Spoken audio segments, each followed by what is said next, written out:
Thank you for tuning into the video. If you enjoy listening to scary stories, please subscribe to the channel. It would help me tremendously, as I am a very small creator.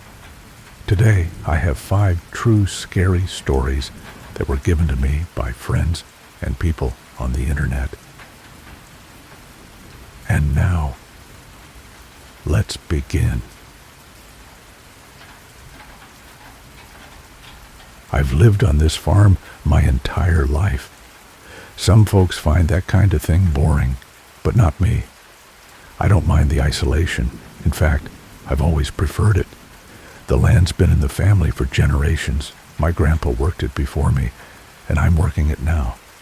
We grow corn, raise cattle, and keep a few chickens, enough to live off. But I've done more than that. Over the years, I've expanded the operation, bought more land, made wise investments. This farm has grown into something far bigger than anyone expected. I've become successful, more successful than most people in my town, maybe even in the county. The house itself isn't much, but it's home. A small old farmhouse that creaks when the wind blows too hard. The walls have seen better days, and the floors are worn, but there's comfort in the familiarity of it all. The real value lies in the land, in the livestock, in the business. The nearest town is a good 20 miles away, so I don't see many people unless I head into town for supplies or to sell the crops. It's quiet here, too quiet for most people, but just right for me. The nights are peaceful. I go to bed early, rise with the sun, and let the days fall into routine. Nothing ever really shook things up, and that was just the way I liked it. But I wasn't naive. I knew what was at stake. The farm may have been passed down through the family, but with success comes a lot of responsibility and a lot of money. Sure, I could have put it in the bank like most people, but I knew how easy it was to lose track of things. The government and the taxes were always looking for ways to get their hands on more. So, a few years ago, I made a decision. I decided to keep a little extra cash on hand, hidden away. Not a small sum, but a decent amount. $700,000 to be exact. It wasn't something I wanted the bank involved in, and it certainly wasn't something I was eager to explain to anyone. I kept the money in a large, secure safe, hidden in the basement, beneath the floorboards, where no one would find it. I didn't tell anyone about it. Not a soul.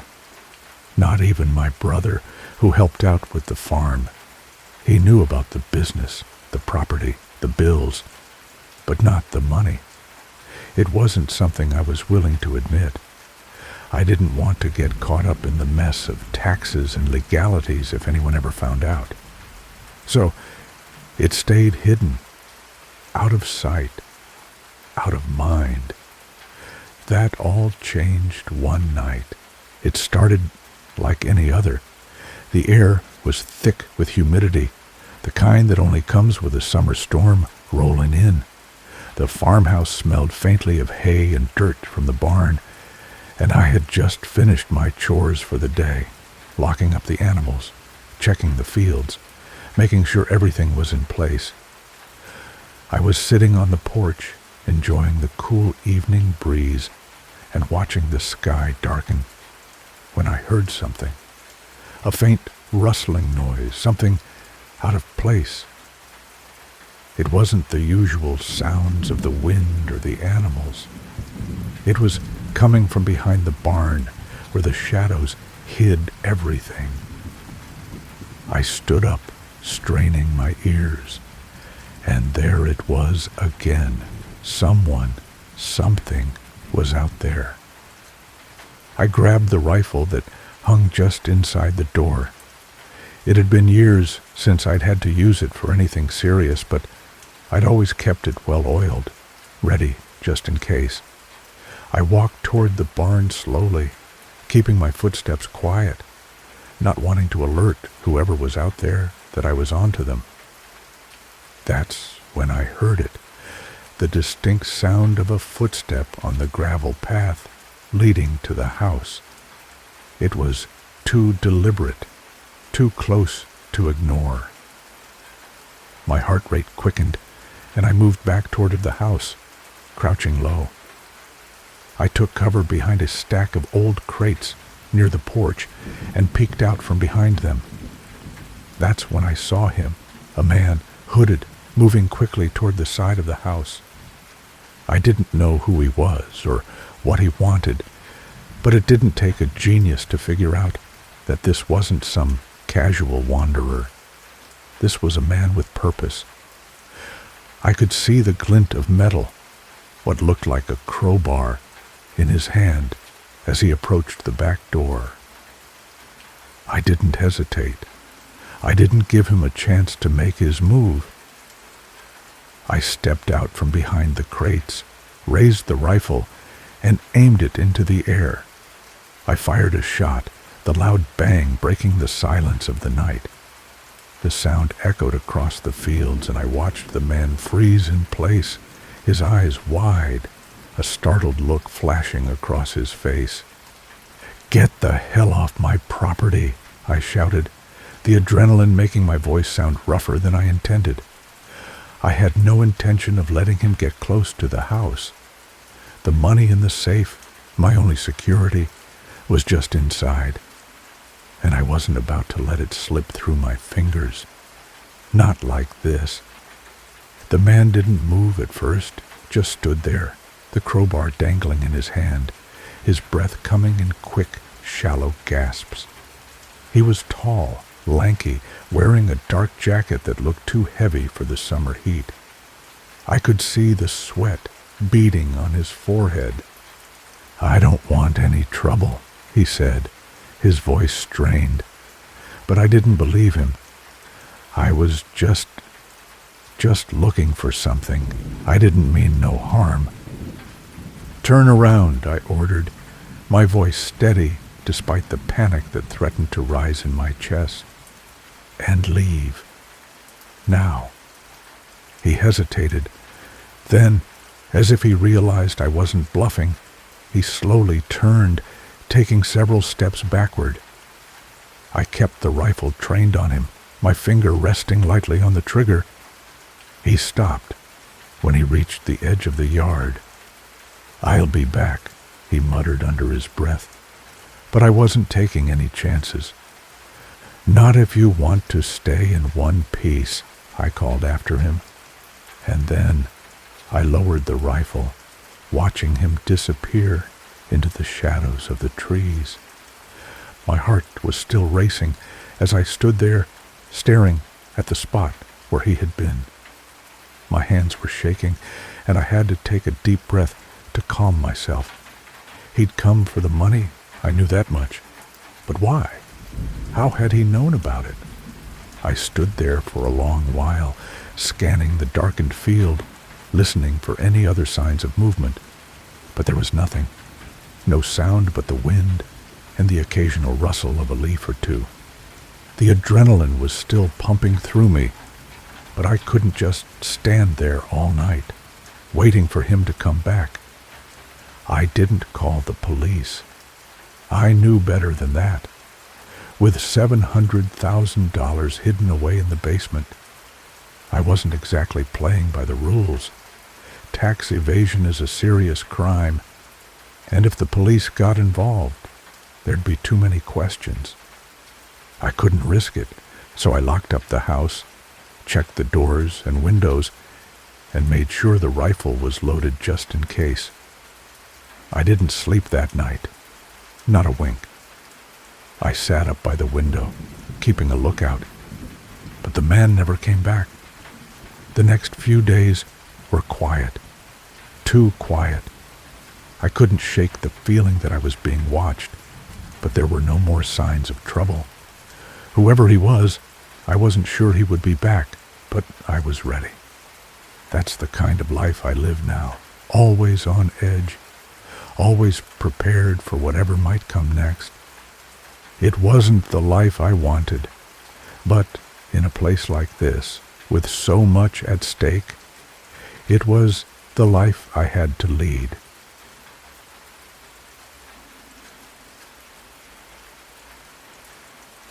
I work as a long-haul truck driver. It's not a glamorous job, but it pays well enough to keep me comfortable, and I've always liked the solitude of the open road. There's something peaceful about cruising down the highway at night. Nothing but the hum of the engine and the faint glow of my dashboard to keep me company. I've been driving rigs for nearly 15 years, and I thought I'd seen it all. Strange folks at rest stops, eerie stretches of road where the fog rolls in thick as soup, even the occasional hitchhiker who gave me the creeps. But nothing prepared me for what happened last winter on a route through the Midwest. I was hauling a load from Nebraska to Kentucky, a straightforward enough trip.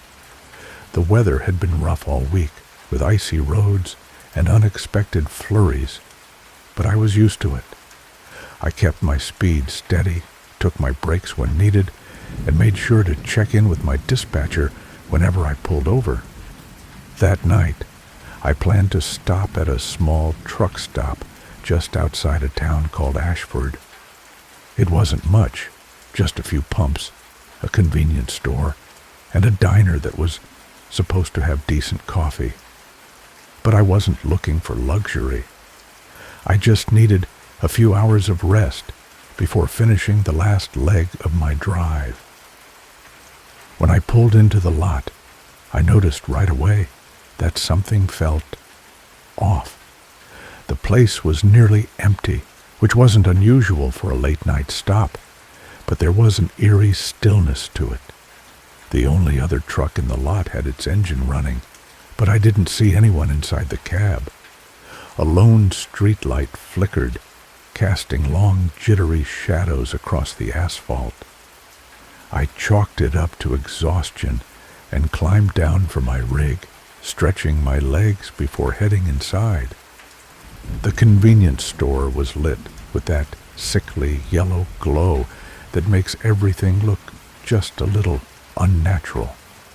The cashier, a tired-looking woman with deep lines around her mouth, barely glanced up as I walked in. I grabbed a bottle of water, a snack, and a cup of coffee that smelled more burnt than fresh. As I paid, I made a bit of small talk, asking if they'd been hit hard by the storm. She hesitated before answering. Storm? We haven't had any bad weather in days. That made me pause. I'd been driving through snow for hours. I even had ice building up on my mirrors, but I didn't press the issue. Maybe the storm hadn't reached this far yet, or maybe she just hadn't been outside much. I nodded, took my change, and left the store.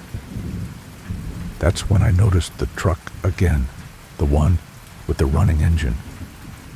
I glanced toward the cab, expecting to see a driver finally stirring inside, but it was empty.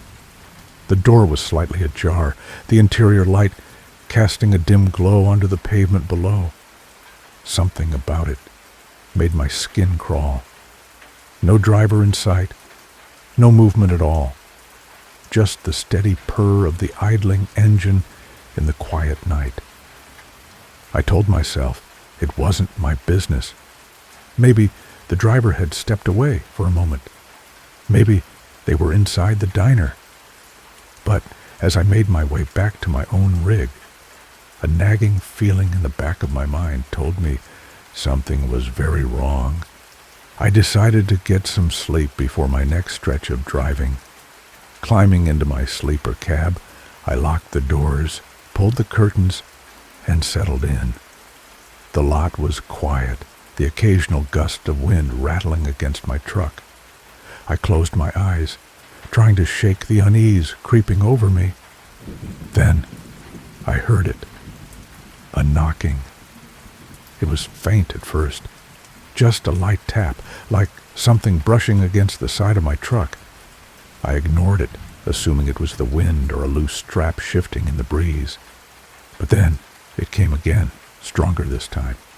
Rhythmic, deliberate. Knock, knock, knock. I sat up, my heart pounding. I reached for the flashlight I kept by my bed and clicked it on, listening intently. The knocking stopped. Silence settled over the truck stop once more. I exhaled slowly. Maybe it was my imagination. Maybe I was just overtired. But then, just as I was about to lie back down, knock, knock, knock. Closer this time, right against my cab door. I froze, every instinct screaming at me to stay quiet. Whoever or whatever was out there wanted me to respond. I stayed completely still, barely even breathing. Then, in the space of absolute silence, I heard the softest sound, a whisper, right outside my door. Let me in. Every hair on my body stood on end. I didn't move, didn't breathe. My fingers tightened around the flashlight, my pulse hammering so hard I thought it might give me away. I couldn't see anything through the curtains, and I wasn't about to peek. My truck was locked. I was safe. At least, that's what I told myself. Then, the handle rattled. Slow. Testing. Like someone trying to see if they could slip inside without waking me up. My blood ran cold. I reached for my phone with my free hand, barely daring to move. I could call 911, but I was in the middle of nowhere. Who knew how long it would take for anyone to get here? My mind raced. Should I start the engine? Lay on the horn? Let whoever was out there know I wasn't an easy target? Before I could decide, the knocking stopped. The whispering stopped. Everything went deathly silent. And then, a click. The sound of my passenger door unlocking. I didn't even have time to think.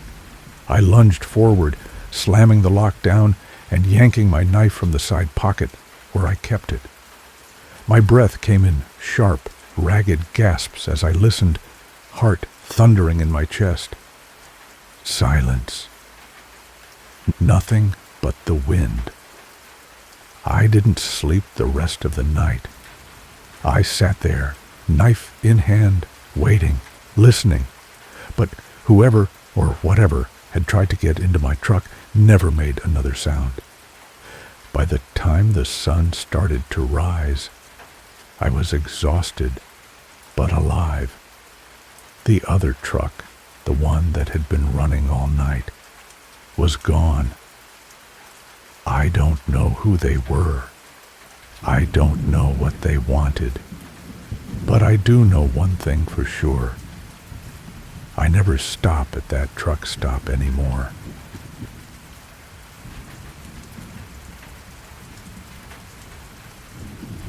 I've always believed that life has a way of warning you before something terrible happens. Little red flags, gut feelings, an unshakable sense of unease. The problem is, we don't always listen. I certainly didn't. I should start by explaining a little about myself. My name is Claire, and at the time this all happened, I was 28, working as a night shift nurse at a hospital just outside Chicago. I'd been in that line of work since I was 23, and while it was exhausting, I loved it. Something about the quiet intensity of night shifts suited me.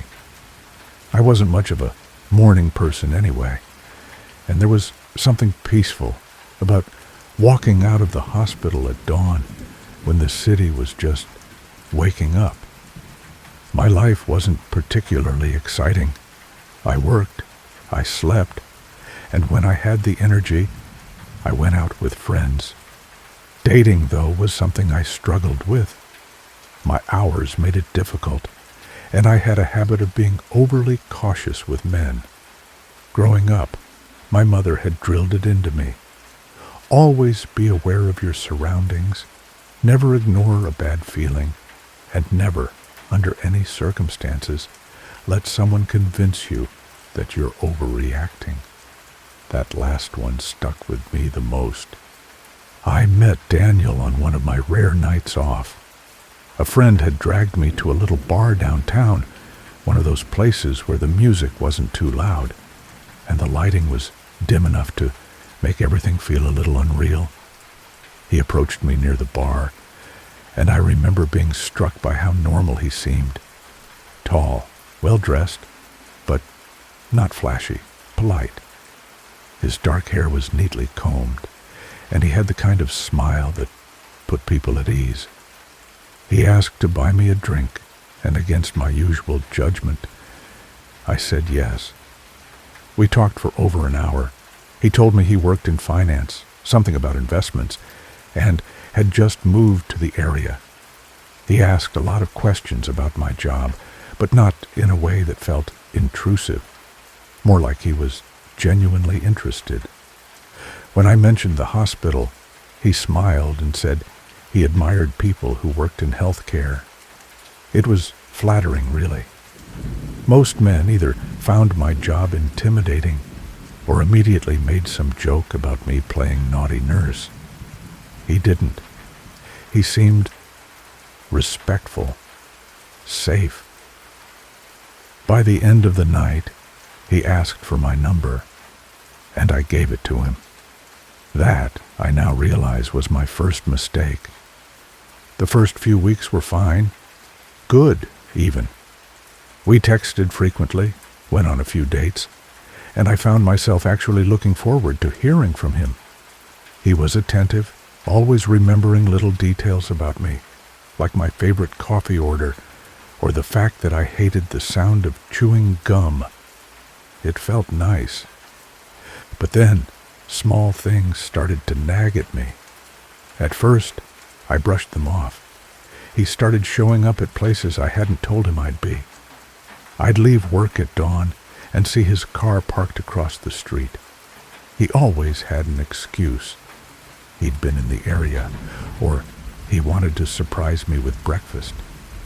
It was sweet, wasn't it? I told myself it was sweet.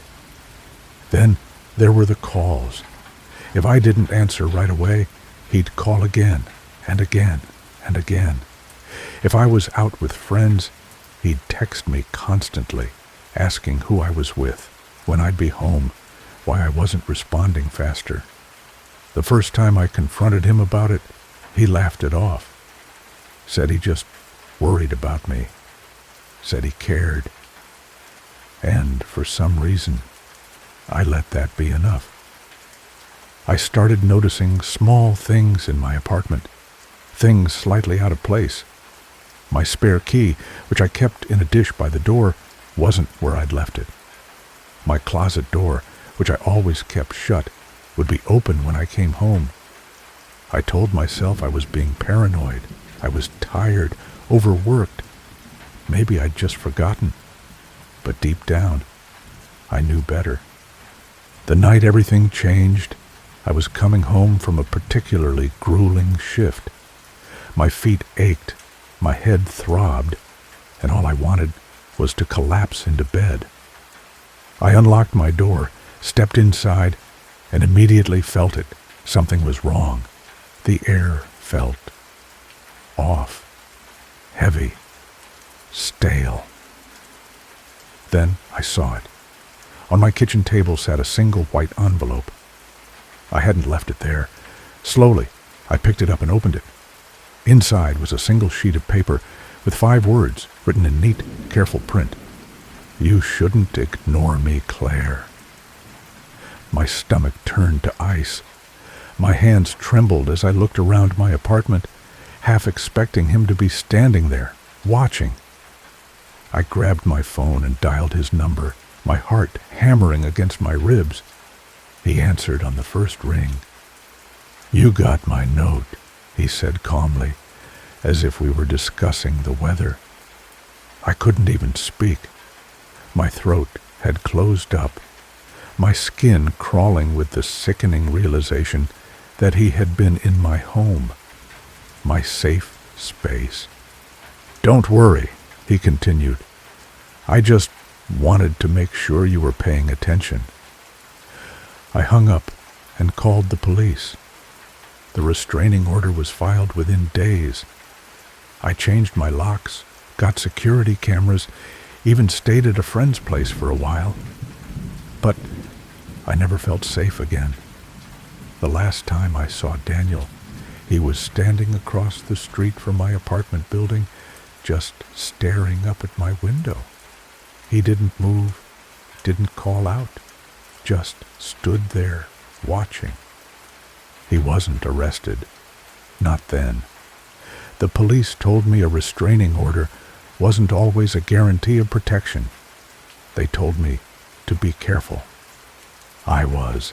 Then, 2 weeks later, my phone buzzed. An unknown number. Against my better judgment, I answered. A whisper so faint I almost thought I imagined it. "I miss you." I dropped my phone, heart hammering, as I realized he wasn't done with me. The police couldn't do much. He hadn't violated the restraining order in person. I packed a bag that night and moved into a hotel, too afraid to sleep in my own bed. The next morning, I found a note slipped under my hotel door. "You can't run forever." That was when I knew. He had followed me there. He was still watching, still waiting. I moved across the country, quit my job, changed my number. But even now, years later, I still feel him, watching, waiting. Because life warns you before something terrible happens. And next time, I won't wait to listen.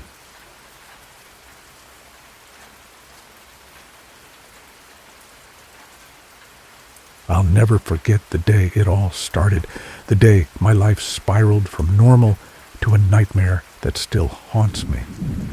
It was a Monday, and I was wrapping up another week at the financial firm where I'd worked for nearly 5 years. It was a typical office setup, rows of cubicles, the buzz of computer screens, and the smell of stale coffee and printer ink hanging in the air. It was not glamorous, but it paid the bills. I was just a guy trying to make it, doing what I thought would be my career for the foreseeable future. At the time, I had no idea how one simple decision would alter the course of everything I knew.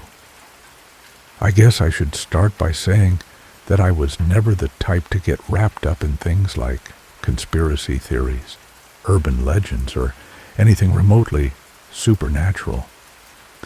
I lived in a city, St. Louis, big, bustling, and far from the small-town eeriness you'd see in horror movies. I had a small apartment, a few friends, a solid routine. My life was mundane, but it was mine. I wasn't expecting it to be anything else. The trouble began on a seemingly regular Tuesday morning when I was walking to work. The air was still cold, the kind of bitter chill that sticks to your skin and makes you regret stepping outside. I remember pulling my coat tighter around me, my breath puffing out in small clouds of mist. As I walked along the usual path, past the familiar coffee shop and the alley where the homeless guy always sat, I felt off. It wasn't something I could put my finger on at first, just an unsettling sense that something wasn't right. That feeling lingered all day. I shook it off as just the stress of a long week ahead. There was nothing unusual about the office, or the people I interacted with. But then I started noticing small things that didn't make sense. I'd catch someone looking at me a little too long, or I'd hear whispers when I walked by, hushed voices that stopped when I turned around. I tried to brush it off. It could have been anything, miscommunication, a coincidence, or maybe the stress starting to get to me. But then came the night shift.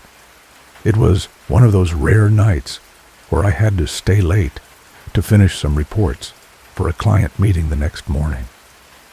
I'm not sure why I agreed to stay that late. Maybe it was because I wanted to prove to myself that I could handle the pressure, or maybe I just didn't want to deal with the hassle of finishing everything in the morning. Either way, it was nearly 9 p.m. when I finally decided to pack up and head home. As I walked down the corridor of the office building, I noticed something strange.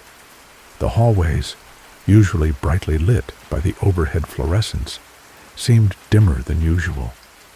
The air felt heavier, and there was a faint smell, something sour, like old mildew. I couldn't remember ever noticing it before, and it made my skin crawl. At the elevator, I pressed the down button and waited. It dinged after a few seconds, but as the doors slid open, I froze. Standing inside was a man. He was tall, with a dark overcoat that looked heavier than it needed to be for the chilly but not freezing weather outside. His face was obscured by shadows, but I could tell he was staring directly at me. I should have turned and walked away, but instead, I stepped inside. "Going down?" he asked in a voice that didn't match his appearance. It was too smooth, almost unsettlingly calm. "Yeah," I muttered, my voice barely audible. I pushed the button for the ground floor, but the elevator didn't respond. Instead, it stayed on the same floor, as if stuck.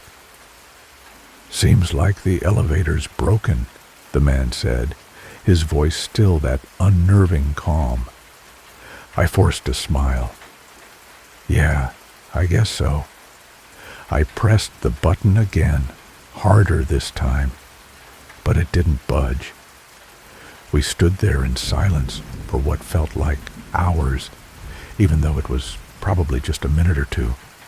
I didn't look at him, and he didn't move.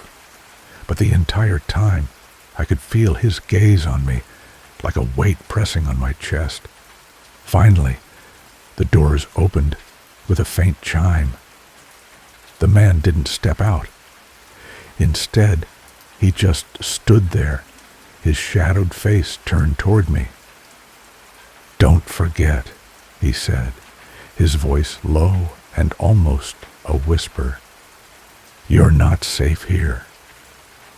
I stepped out of the elevator, my heart pounding in my chest. I didn't look back. I just wanted to get out of that building and away from him. As I walked quickly through the lobby and out into the cold night, the world seemed quieter than usual, like the sound had been sucked out of the air. It should have ended there, but it didn't. The next day, I began to notice the man everywhere. Not physically, not in front of me, but in little, unsettling ways. I'd find small things in my office moved, or a feeling of being watched would overcome me out of nowhere. I'd hear footsteps behind me when no one was there, or someone would whisper my name in the hallway. But when I turned, there was never anyone there. I started getting paranoid. My coworkers noticed the change in me, the sleepless nights, the nervous looks, the way I seemed to flinch at every unexpected noise. They tried to reassure me, telling me I was just stressed. But it wasn't stress. It was something else. One evening, after another long day at work, I decided to take a different route home, hoping to clear my head. I walked past the park near my apartment and saw something that made my blood run cold. There, standing in the shadows by a bench, was the man. He wasn't looking at me directly, but I could feel his eyes on me. My heart skipped a beat, and before I could stop myself, I turned and ran. I didn't stop running until I was safely inside my apartment, locking the door behind me. But that night, I didn't sleep. I kept hearing the faint sound of footsteps outside my window, or the scraping of something against the brick wall. It was a sound I couldn't explain, and it made my skin crawl every time I heard it. I checked the locks, the windows, every corner of my apartment, but nothing was there. The next morning, I went to leave for work, but that's when I saw it. My door, the door that had always been locked, was slightly ajar. Panic surged through me, but I told myself it was just a mistake. Maybe I hadn't locked it properly the night before, but as I stepped inside, I noticed the disarray. My things were out of place. Papers had been shuffled, a book had been knocked off the shelf, and the air smelled faintly of someone else's cologne. I froze, my heart pounding. Someone had been inside. I didn't think it through. I should have called the police right away, but instead, I packed a bag, grabbed a few essentials, and left. I wasn't about to spend another second in that apartment, even if I couldn't explain what had happened. I couldn't risk it. I went to a hotel for the night, a place I didn't trust, but it was all I could think to do. When I came back the next day, I went to the police. They didn't believe me, of course. The officer looked at me like I was crazy, just another paranoid guy who couldn't handle life's pressures. But when I showed him the door, the fact that it had been tampered with, he took me seriously. They investigated for weeks. They didn't find the man, and they didn't find the others either. But what they did find in the storage room of the office building made me sick. There were photos, dozens of them of me. Photos of me walking down the street, leaving work, even standing at the corner store. Someone had been following me for weeks, maybe longer, and they'd been watching me from the shadows, waiting. The investigation led to nothing, of course. The man, whoever he was, disappeared. But I wasn't free. I still hear the scraping at my window at night, the whispers in the hallways when I'm alone. I see the shadowy figures lurking in the periphery, and I know they're out there, still watching, still waiting. And I'll never be safe. Not again.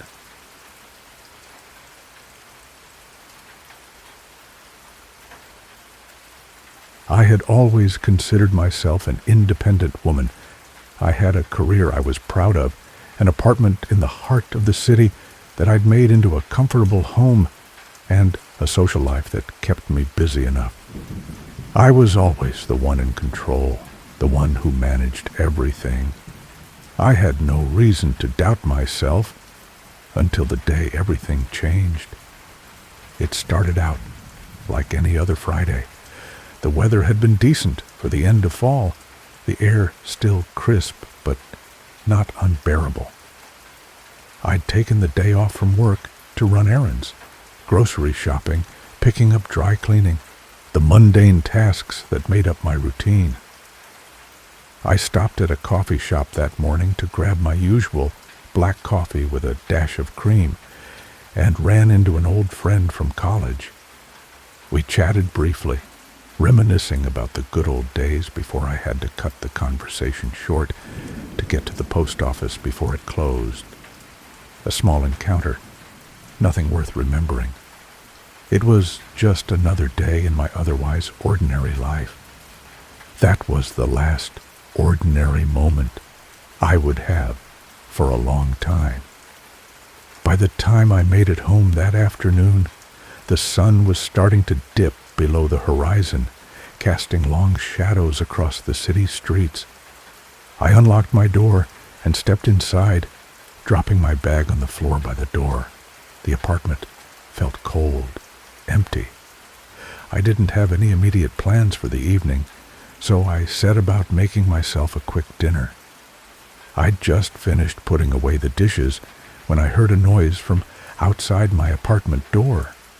A soft shuffle, the sound of someone pacing just on the other side. I froze. I'm not sure why. Maybe it was just my mind playing tricks on me. But something about the sound didn't sit right. I approached the door slowly, pressing my ear to the wood, trying to hear better. Nothing. I waited for a minute before shrugging it off. Maybe it was the neighbor.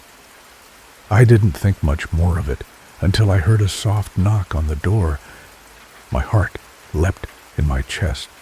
It was a low, hesitant knock, not the usual firm, quick knock you get from people who need something. I wasn't expecting anyone, and at that moment I felt a sinking sense of unease. I peered through the peephole in the door and saw nothing. My hand instinctively reached for the deadbolt, securing it. But as I turned back toward the room, something made me stop. A quick glance at the hallway outside showed nothing out of place. It wasn't until I started walking away from the door that I heard it again, the faint sound of a shuffle. I stepped back toward the door, my mind racing with possibilities, and that's when it happened. The door exploded open with a sudden, deafening crash. Before I could even react, I was grabbed by a hand at my throat, yanked out of the hallway and into the arms of a stranger.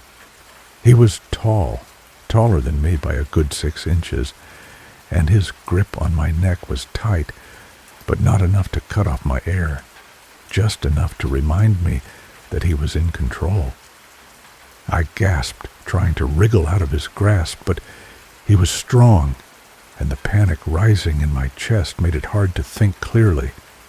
I kicked at him, trying to land a blow, but it didn't matter. He had me. "Don't scream," he hissed in my ear, his voice low and rough, sending a shiver of dread down my spine. "If you scream, I'll hurt you. Understand?" I nodded quickly, the fear constricting my throat, making it impossible to speak. "Good," he said, his voice calming, as though he was doing me some kind of favor. He shoved me back into the apartment, the door swinging wide, slamming against the wall. I had never been so scared in my life. I tried to fight him, but there was no point. He was too strong, and his grip on me was unrelenting. He shoved me into the living room and ordered me to sit on the couch. My mind was spinning, trying to make sense of what was happening, but there was no explanation I could come up with. Why me? What did he want? He grabbed a roll of duct tape from his bag, and my stomach turned. My heart pounded in my chest as I realized I was completely at his mercy. "Stay quiet," he warned again, and I watched helplessly as he started to tape my wrists together, then my ankles, leaving me immobilized on the couch. It was a brutal, silent process, each tug of the tape pulling tighter, making it harder to move. My fear was overwhelming, suffocating me, but somewhere deep inside, I knew I had to keep my wits about me. I needed to find a way out of this. I couldn't let myself be consumed by panic. I had to survive.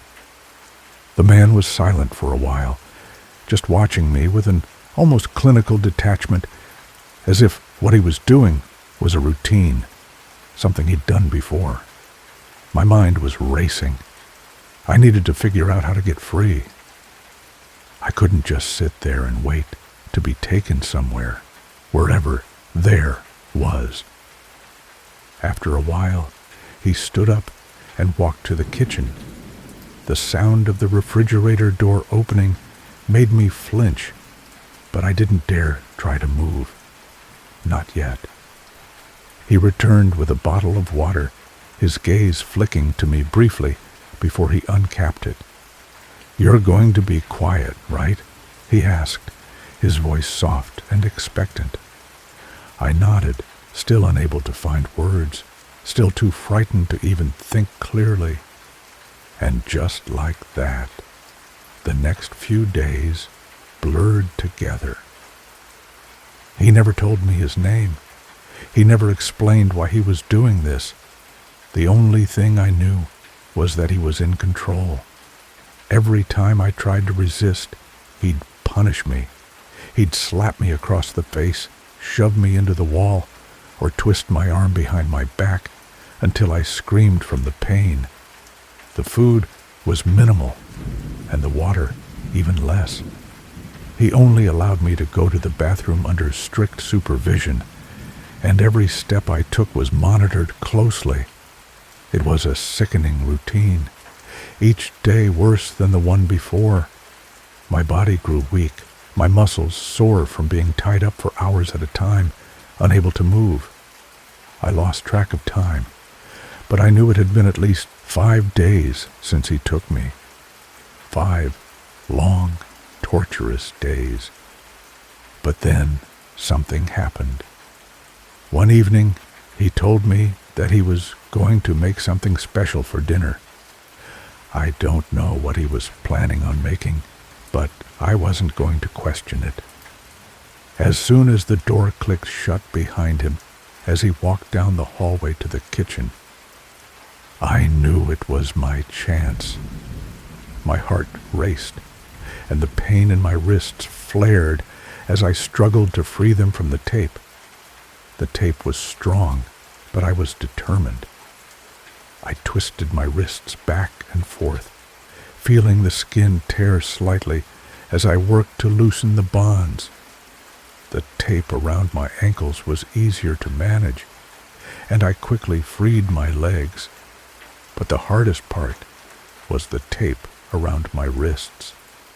It felt like the world was pressing against me, time slipping away as I struggled.